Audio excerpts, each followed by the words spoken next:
guys, sebelum kita lanjut videonya, jangan lupa di subscribe dan ditekan tanda loncengnya agar mendapat notifikasi video terbaru dari TTR TV. Yuk disimak sampai habis. Oke, selamat pagi teman-teman. Kembali lagi bersama gue di TTR TV Official, channel yang membahas tutorial, tips, dan review khususnya otomotif, elektronik maupun yang lainnya. Nah, di sini gue akan berbagi tips bagi teman-teman yang ingin melakukan perawatan sendiri untuk sepeda motornya.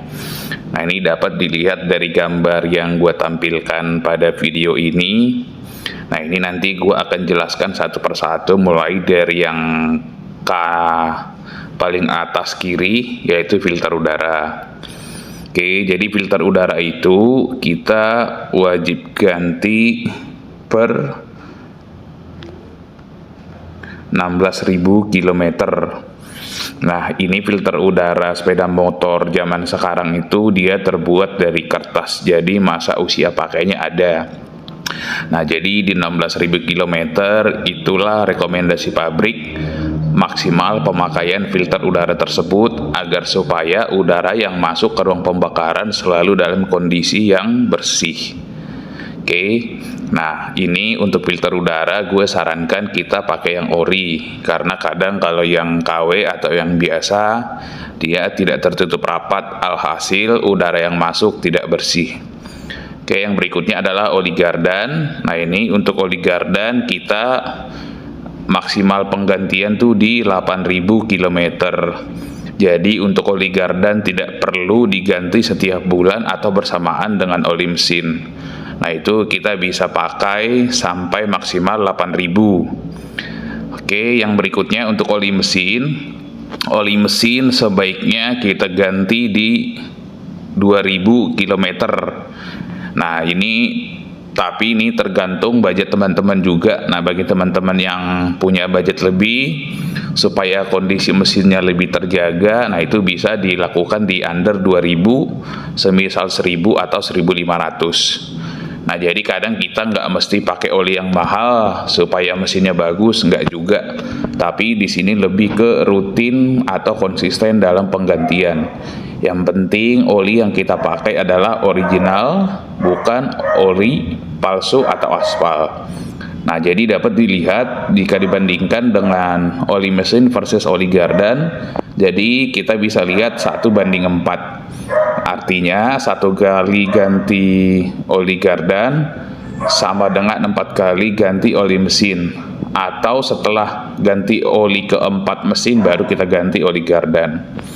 Oke, yang berikutnya adalah coolant. Nah, ini khususnya bagi sepeda motor yang sudah memiliki radiator.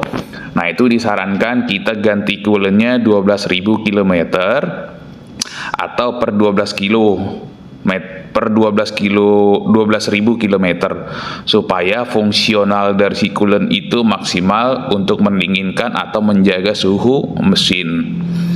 Nah, ini juga kita dapat menggunakan ya merek-merek yang sudah recommended atau yang udah punya standar. Oke, lalu yang berikutnya adalah minyak rem. Nah, ini minyak rem pun sama, semua punya usia pakai. Nah, ini dia bisa bersamaan dengan coolant mengganti atau menguras, yaitu di 12.000 km. Nah, ini dalam mengganti minyak rem perhatikan dot atau dot standar yang sudah tercantum biasanya pada tutup minyak remnya. Jadi jangan asal dipakai. Nah, ini juga usahakan pakai yang original atau yang sudah berstandar, supaya sil-sil atau karet pada master remnya tidak rusak. Oke. Nah, yang berikutnya busi. Nah, untuk busi kita direkomendasikan ganti di 4.000 km. Nah, ini juga sama teman-teman, karena fungsinya cukup vital, yaitu menghantarkan api. Nah, ini juga usahakan pakai yang original. Oke, terus yang berikutnya adalah steering kit atau konstir.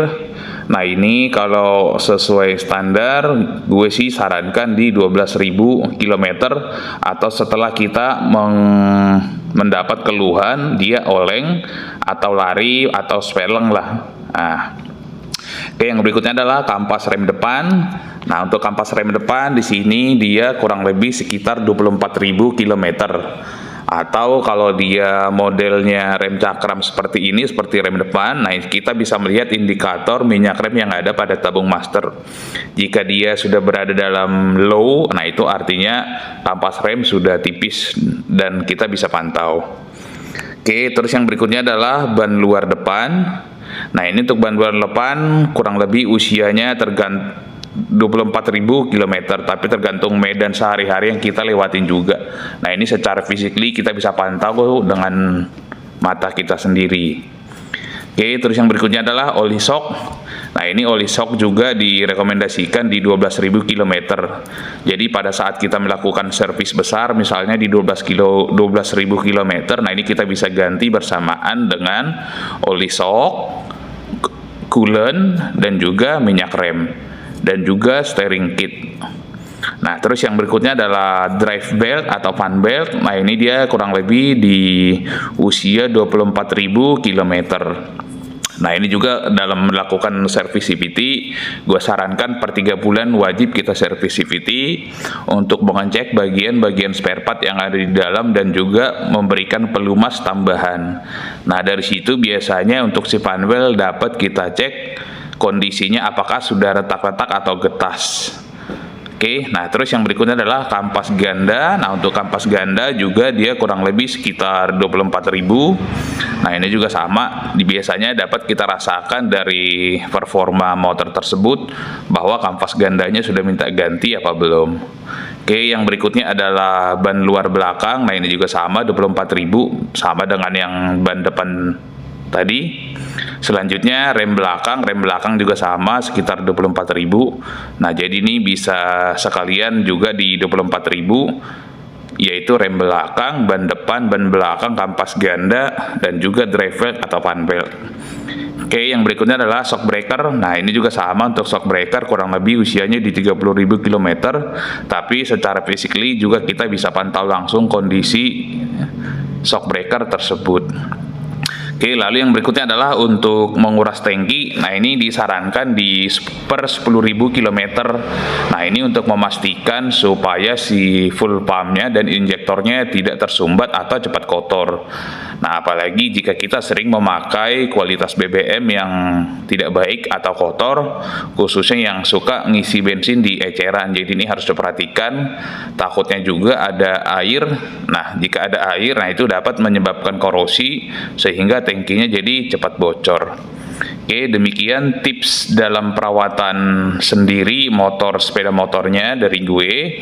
Nanti untuk video lengkap mungkin gue akan bikin di video terpisah, cara mengganti oli, cara mengganti filter, pokoknya cara tune up harian atau bulanan lah, yang dapat membantu teman-teman yang ingin melakukan perawatan sepeda motornya sendiri, khususnya bagi teman-teman pemula yang ingin melakukan sendiri atau bereksperimen sendiri di rumah.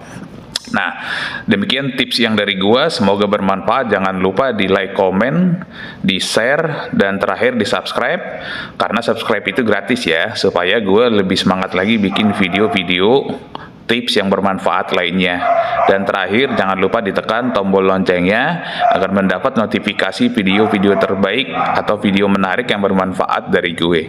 Sekian dari gue, terima kasih. Jangan lupa subscribe, terus tombol loncengnya. Terima kasih. Terima kasih.